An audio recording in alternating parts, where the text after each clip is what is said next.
Hola, muy buenos días. Les damos la más cordial bienvenida a esta tercera edición de las Jornadas de Reflexión Profesionales 3.0. El día de hoy, mi nombre es Nelly López y el día de hoy me encuentro con la maestra Arely Martínez y el maestro Aldo Hidalgo, quien nos acompaña desde Tampico, Tamaulipas. Este panel de discusión lleva por nombre Retos del Tutor Virtual. Les explico que el objetivo de este panel es brindarnos un panorama actual sobre los retos a los que se enfrentan los profesionistas dedicados a la tutoría virtual como acompañamiento de los procesos educativos de alumnos en la modalidad online.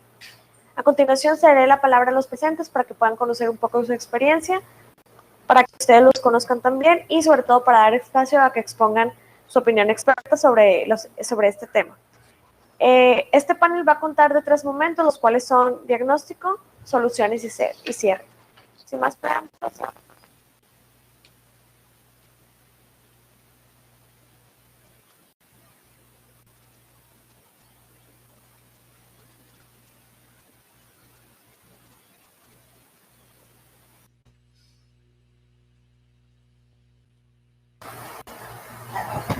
Maestro Aldo, ¿puede iniciar con su presentación, por favor? Sí, claro. Hola. Buenas tardes a todos. Bienvenidos a este foro. Mi nombre es Aldo de Jesús Hidalgo de Castro. Como ya lo dijeron, soy de Tampico, Tamaulipas.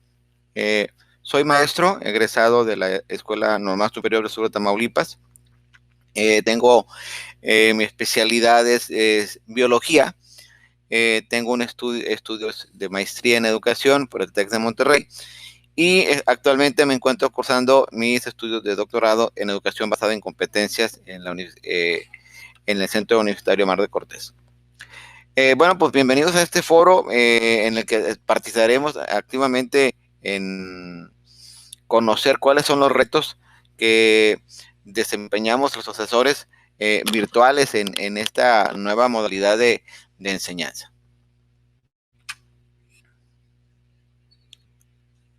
¿Sí me escuchan bien? Sí, lo escuchamos, maestro. ¿Puede...? Okay. Sí, le escucho. Perfecto. A continuación, le cedo la palabra a la maestra Arely Martínez para que se presente. Gracias, Nelly. Hola, mi nombre es Arely Martínez. Soy licenciada en Derecho, egresada de la Universidad Autónoma de Nuevo León. También estudié una maestría en Tecnología Educativa en la Universidad Virtual CSI y actualmente estoy estudiando una ingeniería en gestión empresarial. En mi experiencia profesional en el ramo educativo, en el ámbito educativo, puedo comentar que tengo 9 años de experiencia en la gestión de procesos académicos. Mis más grandes retos han sido la optimización de procesos a través de la implementación de sistemas tecnológicos en los procesos académicos. Gracias.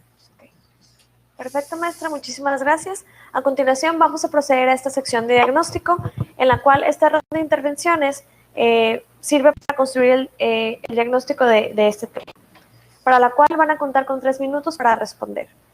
¿Cómo se transmite la educación virtual? ¿Cuál es el papel del tutor en la educación virtual? ¿Cuál es el perfil de un profesionista dedicado a la tutoría virtual? Y los principales retos y desafíos de los proyectos de tutoría virtual. Iniciamos con usted, maestro Aldo. Gracias. Bueno, ¿cómo se transmite la educación virtual? La modernidad tecnológica nos alcanzó hace unos años ya en la educación. Las TIC, de ser un simple apoyo en la función de la enseñanza, hoy se han convertido prácticamente en herramientas, en un recurso indispensable y didáctico que nos permite interactuar en tiempo real, como es en este caso, en este momento, con ustedes. Estamos en tiempo real de diferentes partes del país en esta transmisión de conocimientos, de experiencias, para utilizar las tecnologías a nuestro favor. Ahora, el docente no solo debe contar con el dominio de su materia, eso es ya básico, un dominio pedagógico de su área de especialidad, de la materia, finanzas, derecho, biología, metodología de investigación, sino que además tiene que tener un uso adecuado de pedagogías donde el uso de estilos de enseñanza, conocer los estilos de aprendizaje del alumno, estas metodologías que te permiten conocer y mejorar tu manera de enseñanza al momento de ir transmitiendo los conocimientos a tus alumnos, te va a permitir tener un mejor entorno. Y entonces, este entorno del dominio de tus conocimientos, del dominio de la materia, implica necesariamente que tú domines las tecnologías de la información. ¿Por qué? Porque tienes que manejar plataformas virtuales, tienes que manejar en un momento dado los instrumentos con los que estás en un contacto directo con tus alumnos para conocer el aquí y ahora de sus dudas, de sus preguntas, de sus miedos.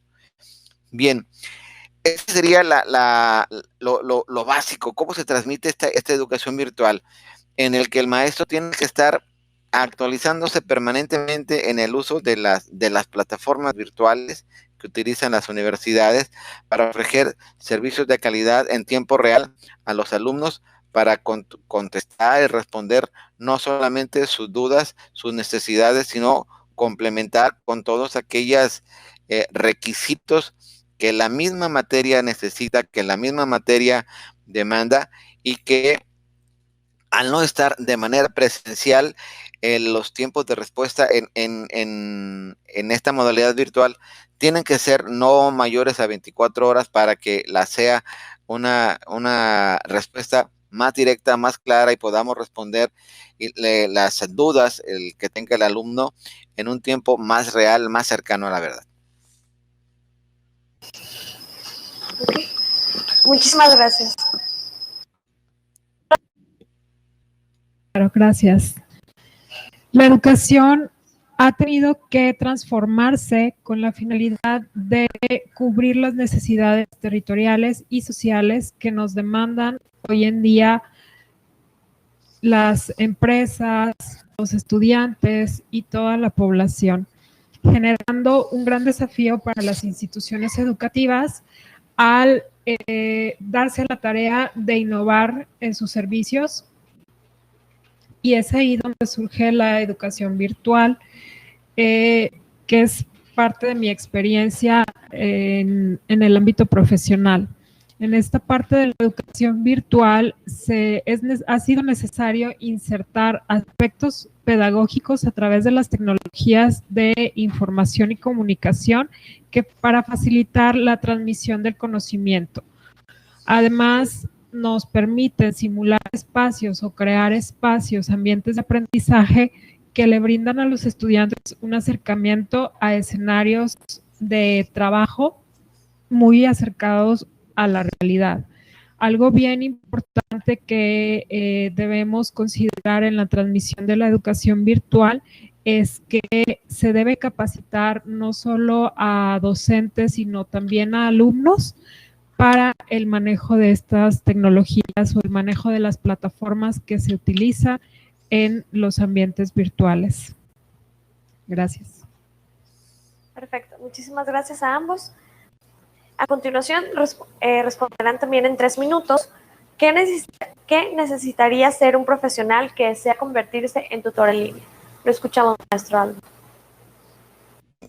Bueno, lo que necesita de entrada el profesional que quiera convertirse en tutor en línea, parafraseando a la maestra Areli, es que domines la materia y domines las TIC. De nada te va a servir ser experto en tu materia si le has tenido miedo y terror al uso de las TIC. ¿Por qué? Porque el reto es ese. Al ofrecer el servicio en línea, al estar ofreciendo una opción de servicio que te permita ofrecer una educación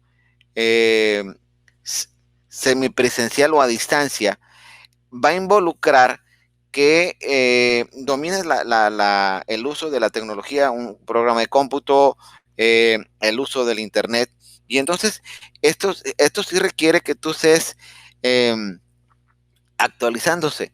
En este sentido, el papel va a ser el que tú desarrolles con tus alumnos impresionantemente necesario para que mejores el desempeño de los alumnos en la clase que estás impartiendo, en la clase que estás dando a conocer con ellos, que estás llevando a lo largo de un cuatrimestre, de un semestre, dependiendo la duración del mismo. Es importantísimo que manejes adecuadamente la tecnología, que te conviertas en un facilitador, que seas un evaluador de conocimientos, un orientador en un momento dado. Incluso que puedas diseñar con ellos aquellas estrategias que le funcionen mejor a un aprendizaje para el alumno, para que logre sus objetivos, que logre sus metas, que apruebe el curso, que apruebe la materia y que alcance no solamente los conocimientos mínimos, sino que brinde un aprendizaje más amplio, en este caso el docente, y el alumno pueda alcanzar no solamente el aprendizaje o el objetivo deseado de la materia, sino que vaya más allá. O sea, el aquí y el ahora de la práctica de la materia, el aquí y el ahora de cómo uso una determinada herramienta, un determinado recurso en un momento dado. Muchas gracias. Ahora la maestra Arely. Gracias, Nelly.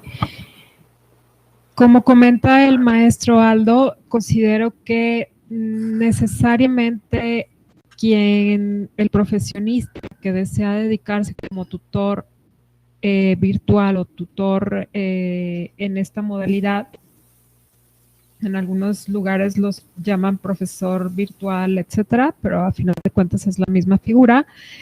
Es bien importante que dominen las tecnologías y que tengan siempre esa capacidad de adaptación a nuevos ambientes de aprendizaje.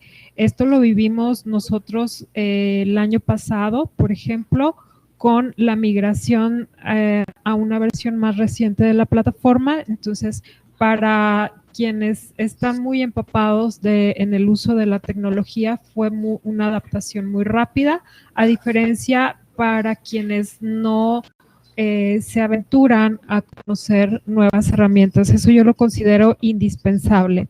Además, como comenta también el maestro, el dominio de su materia, de las asignaturas que imparten, también facilita mucho que puedan adaptarse rápido y que puedan permear sus conocimientos con los estudiantes. Y finalmente, otra parte que yo considero importante es la capacitación.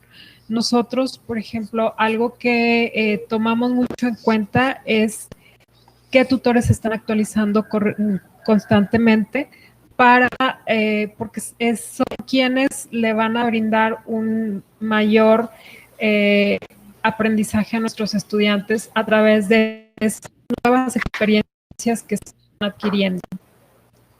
Gracias. Van a contar con 3 minutos para esta sección de soluciones, en la cual van a exponer las posibles salidas o soluciones al problema o qué rutas de salida estarían utilizando. ¿Qué tipo de estrategias institucionales se pueden implementar para mejorar la tutoría virtual? Lo escuchamos, maestro Aldo.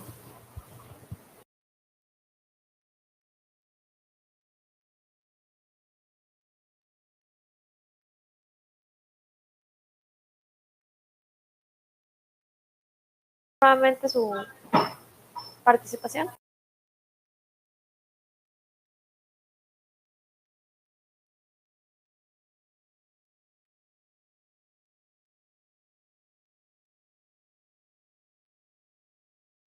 A continuación, cederé la palabra a la maestra Arely y terminando, pasaremos nuevamente con el tutor. Gracias. Gracias, Nelly.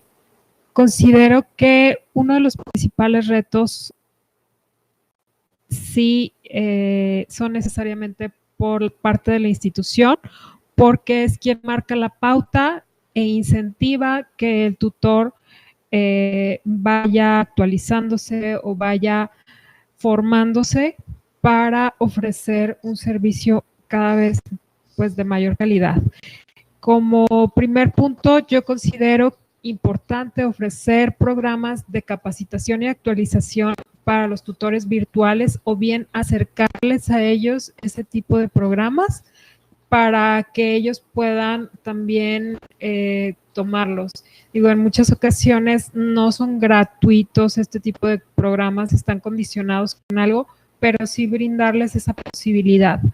Otro de los aspectos a considerar por parte de la institución es fomentar el uso de herramientas tecnológicas. Yo veo una gran área de oportunidad en esto porque, como comentaba anteriormente, no todos los tutores o los profesores se aventuran a conocer nuevas herramientas que pueden ser muy enriquecedoras para sus estudiantes y en sí para el proceso de enseñanza que llevan a cabo. Otro de los aspectos es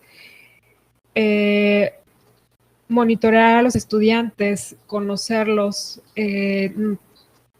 para poder indicar a los tutores cuáles son los perfiles de los estudiantes, así como las necesidades. Como tutor, en muchas ocasiones no tienes el alcance a identificar, por ejemplo, los horarios de trabajo de un estudiante o bien las necesidades sociales que tiene, etcétera.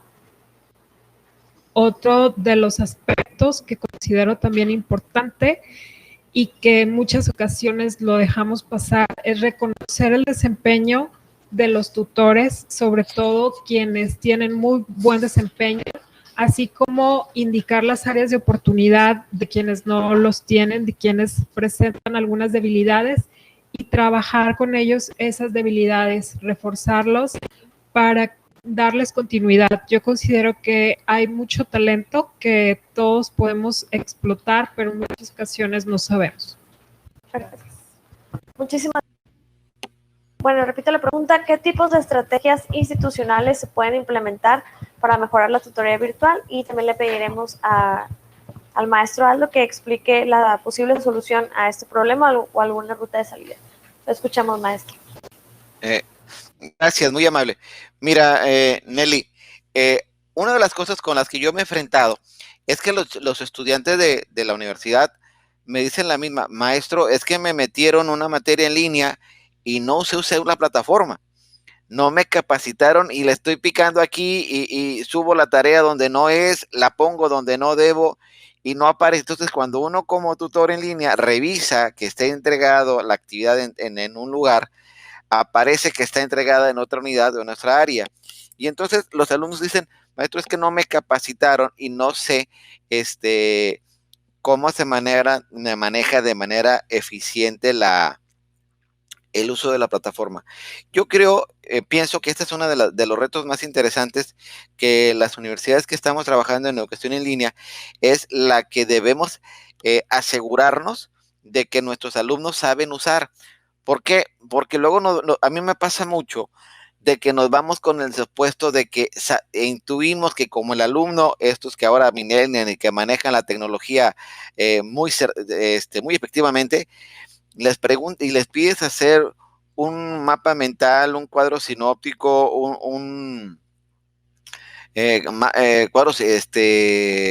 cuadro comparativo, no te saben usar la tecnología y te hacen cosas que no son y entregan actividades o muy semejantes o parecidas a lo que les pide la rúbrica o el trabajo que tienen que entregar. Y entonces ese dominio de herramientas y de tecnologías que luego los chicos no tienen, lo vemos reflejado en los trabajos que entregan.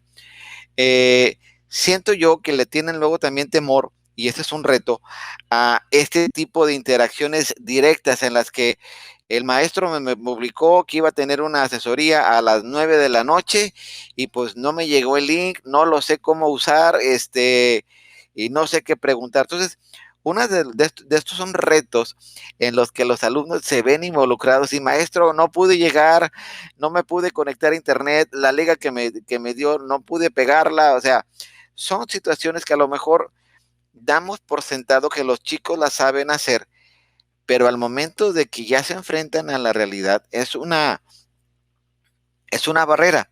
Y entonces ahí deberíamos a lo mejor unas 2 semanas antes de que empezara la materia en línea decirles, ¿saben qué, chicos? El que no sepa manejar plataforma Blackboard, la que no sepa manejar el Moodle o cualquier otro tipo de plataforma venga, se les da una capacitación express, una capacitación así como que intensiva, porque vas a llevar 5 materias en línea o vas a llevar 2 en línea. Entonces tienes que tener un uso y un dominio adecuado de las mismas para que tu participación en las mismas sea de las más adecuadas, más eficientes. Siento yo que por ahí es una de las rutas que podemos usar. Muchísimas gracias por su participación. A continuación, presentarán las conclusiones para cerrar este panel.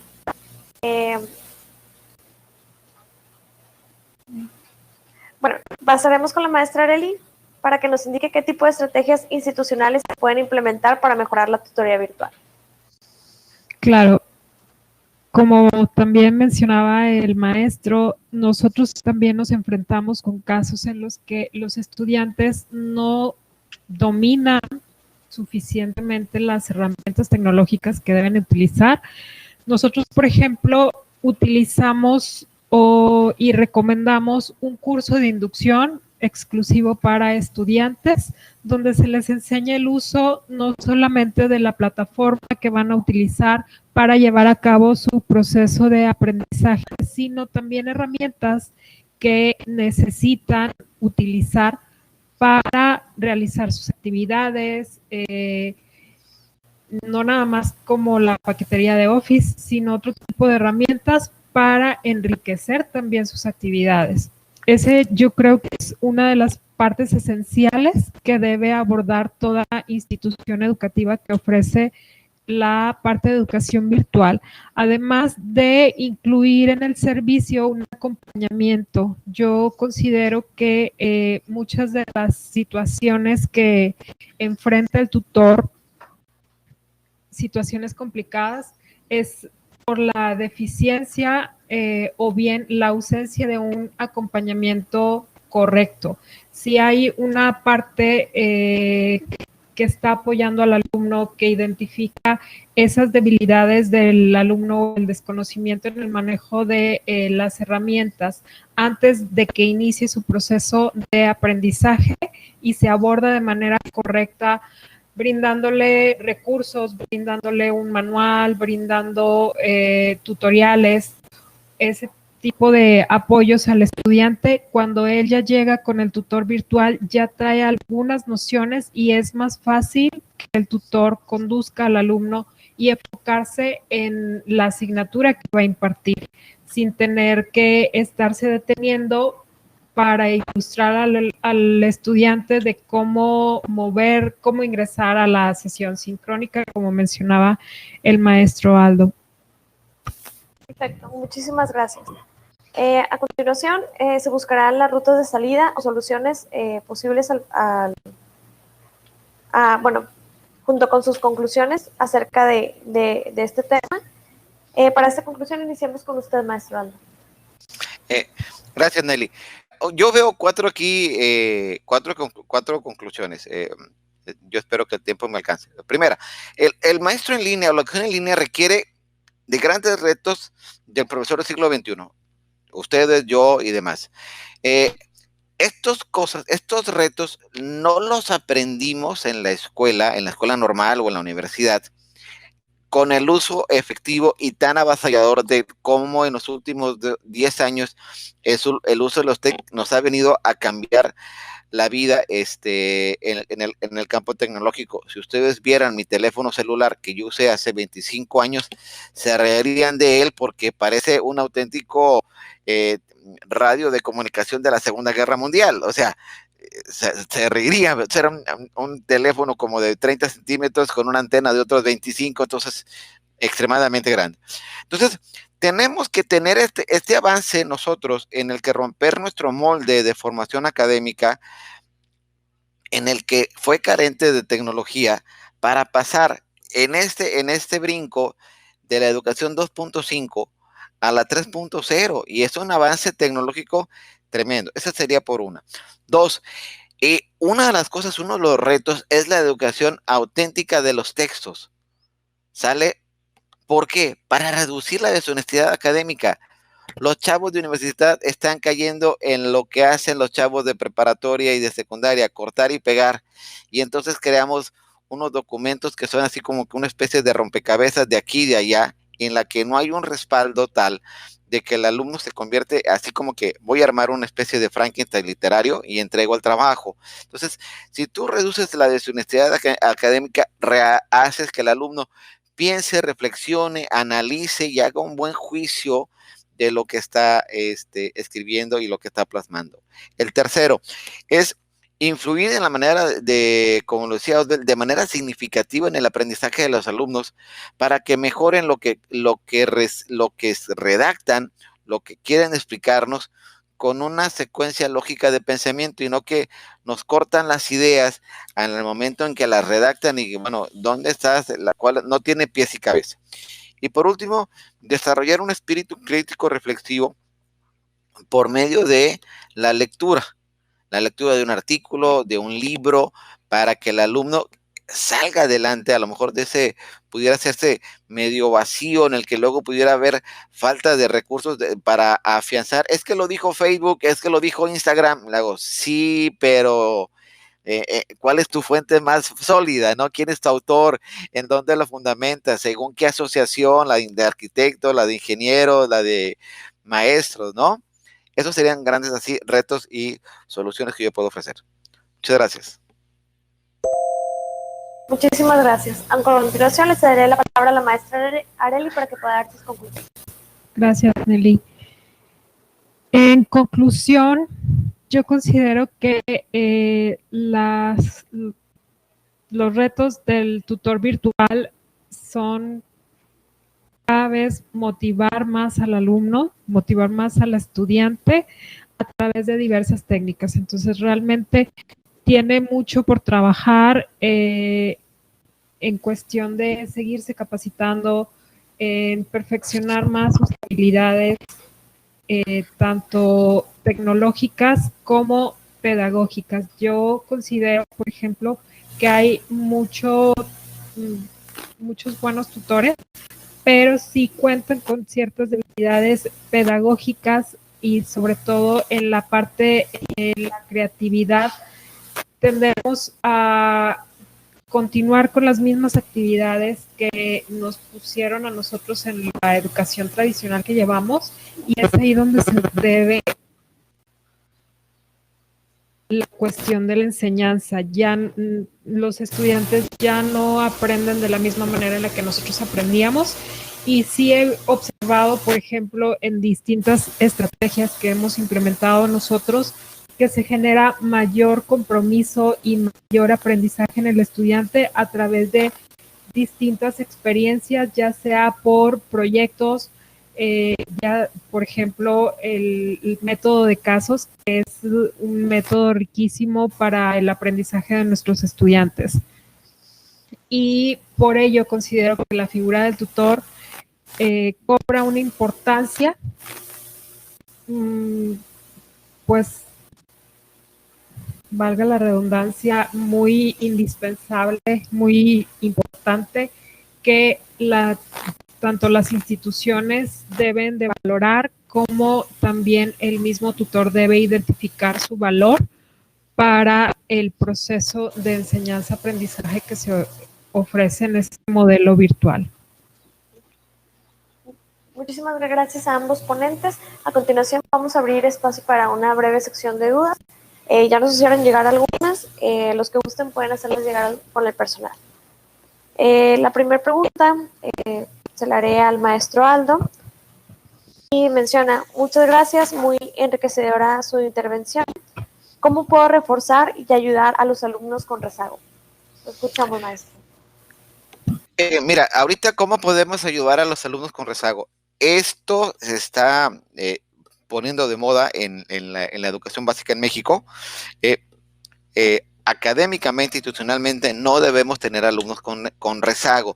Sin embargo, si se presentan los alumnos con rezago, hay que conocer las causas que están llevando a ese rezago.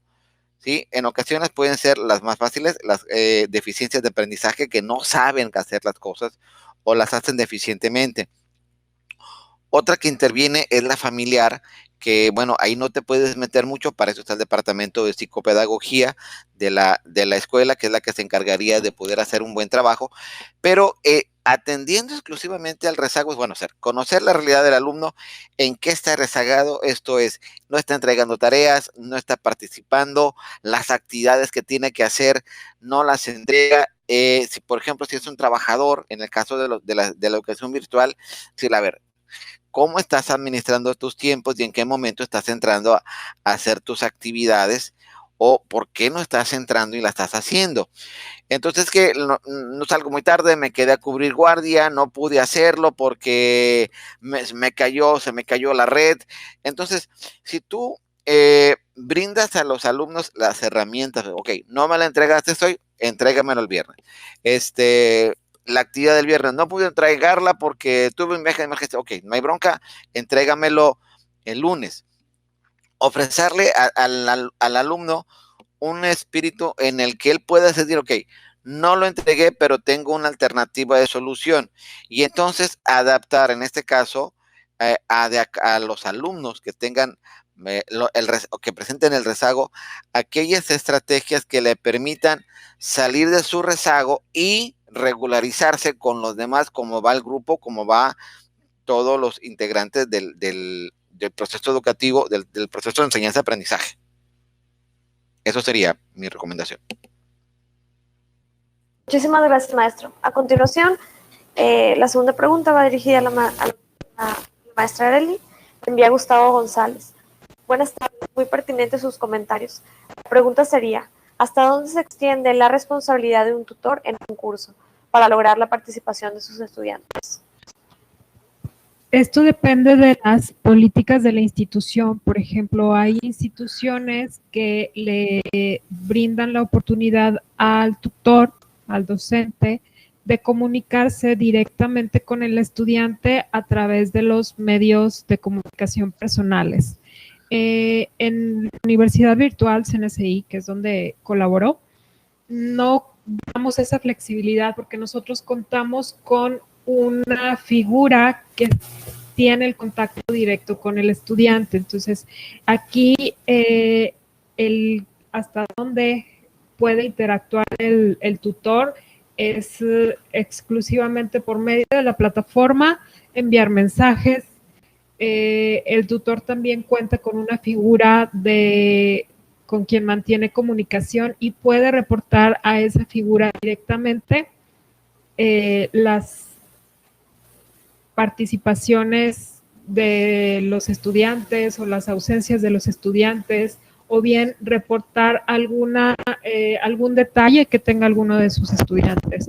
Por ejemplo, nos ha pasado en el aspecto de la inclusión, tenemos también estudiantes con discapacidades, con distintas discapacidades, y si en ocasiones contactan directamente al tutor en lugar de al asesor que ellos tienen, y es ahí donde nosotros triangulamos un poco la información, pero es para mantener mayor control. Sí, Nelly. A continuación, la siguiente pregunta va dirigida. Sí, me permite nada más ahí aportarle a la maestra Arely. Fíjate que una cosa.